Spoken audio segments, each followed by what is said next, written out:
Postal रोडवर मराठी धून का नाही असा सवाल मनसेचे नेते अमित ठाकरेंनी उपस्थित केलेला आहे। काहीतरी वाजवायचं होतं, मग गाणं मराठी मातीतलं का नाही असा प्रश्न अमित ठाकरेंनी केला।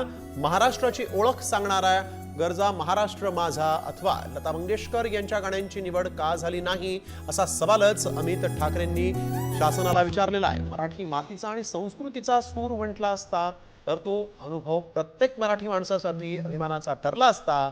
महाराष्ट्राचे मुख्यमंत्री आणि उपमुख्यमंत्री यांना स्वतःहून मराठी अस्मितेचा विचार का सुचत नाही असं अमित ठाकरे म्हणतायत।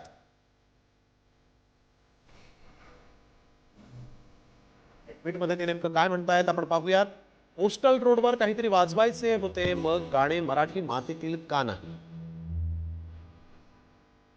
महाराष्ट्राची ओळख सांगणारा गरजा महाराष्ट्र माझा अथवा लता मंगेशकर यांच्या गाण्याची का निवड झाली नाही